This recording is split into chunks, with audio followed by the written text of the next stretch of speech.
Hello to my beautiful Cancerians. It's Dr. Leona Mercury coming on in for your Venus retrograde reading. A little under the weather here, but we're pushing forward. Venus goes retrograde March 1st, 2025 to April 12th, 2025. There is a lot happening in between during that Venus retrograde. In Vedic astrology, we call Venus Shukra or Sukraya. And that energy is of the guru of the underdog, guys. So Venus has that energy. And when Venus is retrograde, the word for retrograde in Sanskrit is called Vakri. And that just means crooked. So it's about going down a crooked path, or someone that perhaps has gone down a crooked path with you, particularly with love or romance. But it can also be contracts. It can also be with real estate contracts in particular. We forget about that energy with Venus.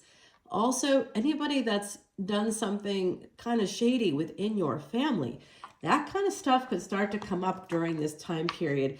All right, so you can see this extended video over on Patreon. It is a subscription, $10 a month for basically thousands of videos there. You can join at 3 different levels. There's only $1.01 in between. I have a whole video I just dropped about what they mean, so you can come on in and check that out before you even join up. If there is an icon there that says join for free, but you see nothing for that except for the intro video that I made. So that's not really going to help you very much there, guys. Definitely come in as a VIP if you can, because then you get the most for your money, the most bang for your buck. It's literally just 12 bucks, and you will see every video I post, including things about the transits that I'm talking about here. Best value by far. All right, and you get your Vedic astrology chart done for free, and I will also offer a free personal reading for any brand new VIP memberships. If you've been a VIP before and you did that thing where you canceled after you got what you wanted, I see you, I know you. That's a big I know. Because I got a lot of Scorpio in my chart. Mars is my highest degree planet. I don't put up with bad stuff, guys. I don't like bad energy. I don't put it out there. I'm not taking it on at all. All right, I'm offering nice things. If you want to get involved, great. If not, also great. We got a lot more people on Patreon than we have viewing these videos somehow. So that's because of my work as a Vedic astrologer. There's a lot of folks out there. So that's so positive. And all proceeds, by the way, go to Elephant Aid International. That has featured, that's been featured on 60 Minutes. I support the Elephant Refuge in North America. And that's something I've been doing for years, guys. And I don't just give them money. I actually buy the items, which I think is has a little bit more gravity to it, right? It's not just like sending somebody some money. It's like buying the actual water troughs, the flashlights, the wheelbarrows, the hay bales, the hay, the food, the vitamins, you name it, we do it. Look at the sun coming out for you. All right, so there's something here coming through for me about a karmic partner. Those of you that have this karmic partner, I'll tell you that there's an energy right now of the past coming back, causing delays. Maybe there's been an ending when it comes to children. There's something about that coming out. It also came out with Sagittarius and Ophiuchus energy with these readings. So the Venus retrograde, Venus also rules Taurus. That's family. So I'm not surprised to see some family energy coming out. I do see something here with the sun. That's children. So we have that King of Pentacles and the sun here. There's something, a fight of some kind. This could indicate a father. Could be father of your children or father of children within your family. I think there's something happening here where there's a big fight that's caused a lot of delays. And the root of who might have started all the difficulties or the drama within a family, it could also be within a relationship. Like this could have been, because this is romance as well, good, bad, and ugly. It's also firstborn children and just children overall, 5th house energy, Leo.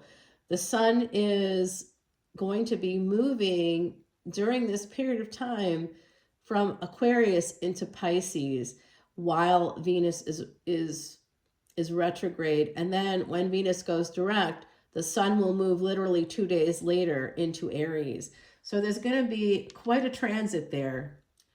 It's going to be crossing a Gandanta in April, and that's that karmic knot between being ether, being spirit, Akash, and moving through Agni, through the fire, into Aries, where you become that Mars energy, the physical body, your physical life, that first house energy, all the things that we have to do, you know, going from Ashwini, which is the youthful energy, the first lunar mansion, and moving through the different houses there throughout our lifespan. So it's like a lifespan beginning. Something new might be beginning around that mid-April point after Venus goes direct.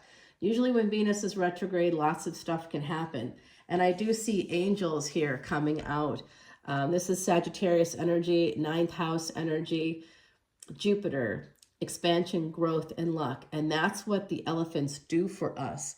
They give us that energy of expansion, growth, and luck. And that's why we can erase past sins. It's an ancient Vedic secret. So when you come into Patreon and join up, you are becoming part of a collective who we collectively are erasing past sins by pooling our money and doing it in that way. I do it on my own as well and have been for years. And when I started to do that, guys, it helped me to purchase a home.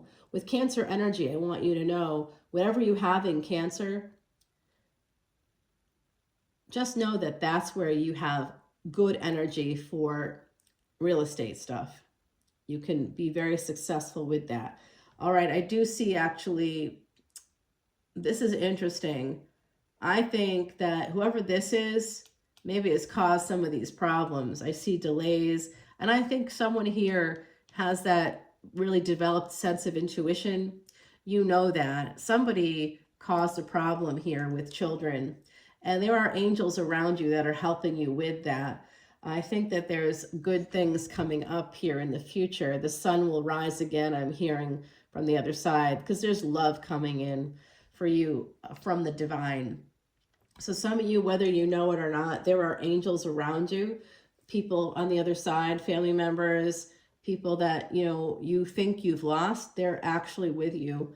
They're your angels. They're surrounding you, helping to support you. You are not alone. I think there's a big message coming in for the Cancer collective. I do have Cancerian placements as well. A lot of water in my chart, guys. Pretty much all the water that you can have is there. Yeah, and there's some fire, a little bit of earth too. You know, got a little mixture there going on. It's a good thing.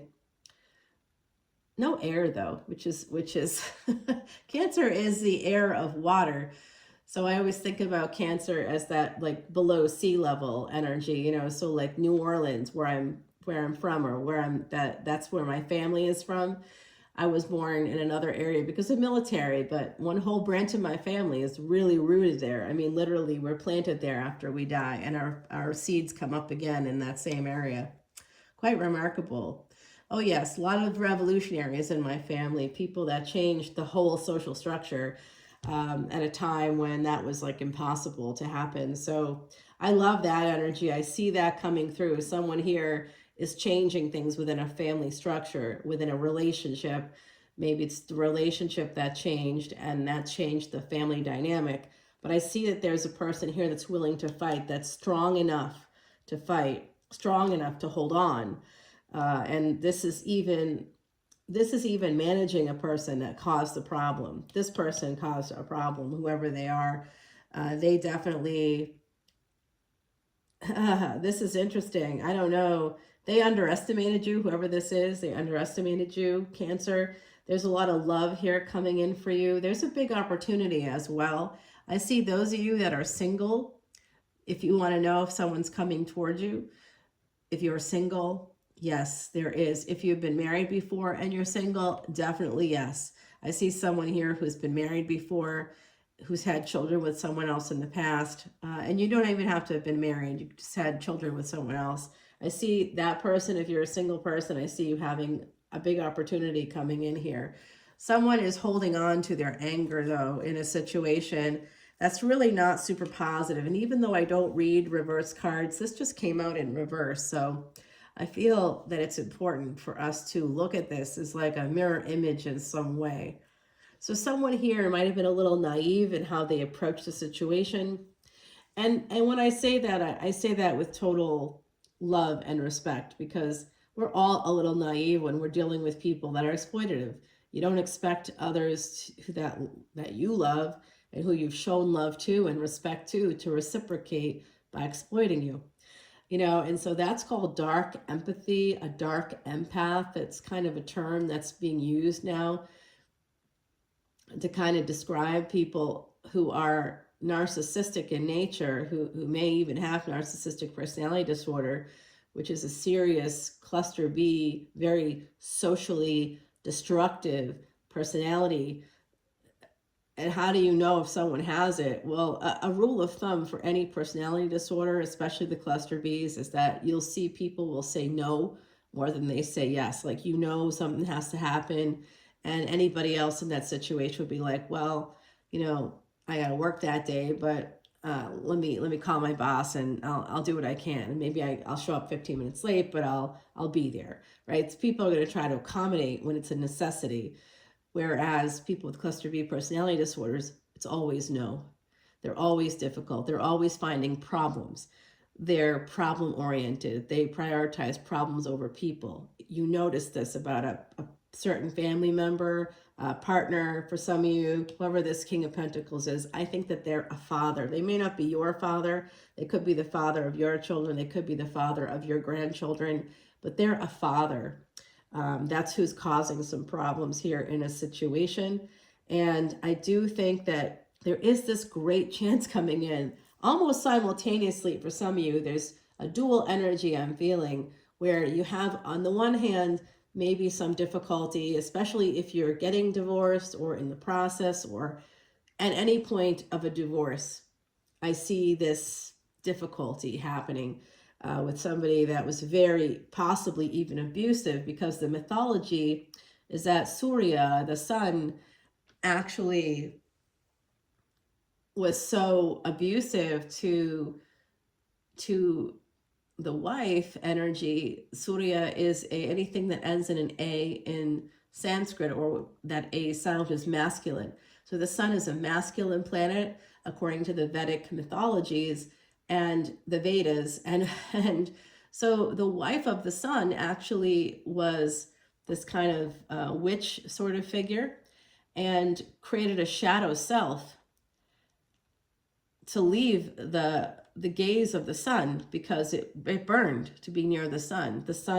So the husband was always burning the wife, basically, always burning the wife. So that's a narcissistic kind of metaphor for narcissism. The sun is the center. Everything has to revolve around the sun. So that's part of why the mythology is connected to Leo energy, is that about ego and pride. In my experience with Leos, is not consistent with that. They're pretty straightforward folks who are generous, generally pretty generous folks. Narcissism runs in all signs, because that's based on a psychology and mental health, and certain combinations of planets, like a Saturn moon conjunction in your chart, can cause what's called a Visha yoga. And that's, Visha means poison in Sanskrit, guys. So if you have that, you might need to seek the help of a therapist, because that will help with that energy, even if you don't think that there's anything going on. The thing about poison is that, especially with Saturn energy, Saturn and moon conjunction, it's slow. And what you will poison is the home. You poison the home. Saturn moon conjunction is poisoning the home. Poisoning, because the moon is fourth house. It's home, it's mother, it's nurturing, it's nourishment. You may, there's even people with that Visha yoga that will poison others. They'll put something in their food. They'll put something in the air. They'll do things like that to harm somebody. Yeah. Oh, it's real. They may not do that. It depends on a lot of factors there. But generally speaking, it could be psychological with the moon, the mind and emotions. Someone's mind is often poisoned with that yoga. Okay, so I don't know what's going on there, but this is definitely some earth energy, maybe Capricorn sun here, possibly. We've got more Capricorn energy coming up, needing to heal things in a very toxic situation. that energy of the upside down page and this relationship. I kind of wonder if there's a Pisces here as well, that may want to heal things in a relationship with somebody that they feel addicted to. So that's coming out right now. There's something here that's faded as well. Someone's holding on to this devil energy, to the energy of toxicity, to the energy of codependency. Is someone in this mix dealing with an addiction? I don't know if it's you, Cancer. I don't think so. I really see you mostly here on this part of the reading here, where I see your strength. I see you trying to take leaps of faith towards love. I see you having this abundance of love and wanting that other partner. Do you know that part of the destiny for those with major Cancer placements, and I happen to have a lot of them actually, right? So is that our partnerships are always going to, not sort of, we always tend to want to take care of people. So we pick folks that will exploit us, so that then they're never satisfying. One of the most famous, sort of infamous, really, Cancers is Henry VIII. And of course, he's famous for killing most of his wives. He was never happy. He was a king, right? So he changed a whole nation's religion. He literally denounced the Catholic Church so he could marry somebody else. Like he was really unhappy in his relationships, and the expression of that, because he was a king, was pretty extreme. But we have that same kind of sadly, it's the same kind of a thing where it's just difficult. When you are the air of water, do you breathe air or do you breathe water? Are you an air breathing creature? Do you breathe water? So we are that space of evolution where water breathing creatures came up onto the land. That's our energy. So there's always going to be a little bit of a health situation for us.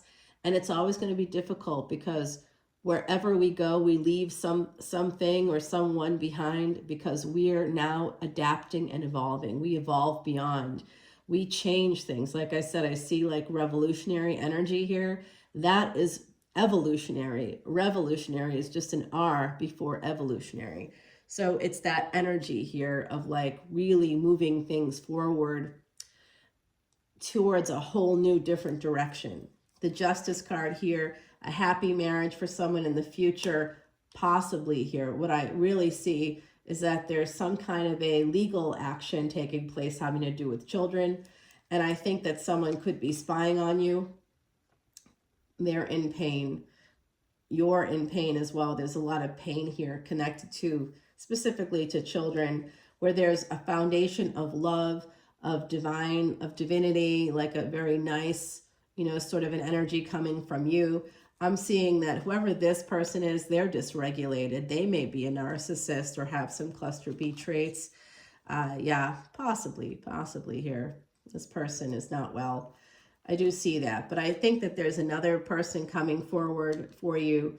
I think you're going to move forward feeling pretty badly about, you may have to leave behind some family members, some friends. Yeah, there's a big tower moment here. That's what has to be healed. It has to do with children, and it has to do with possibly your childhood as well. Healing something there. There's a big tower moment coming.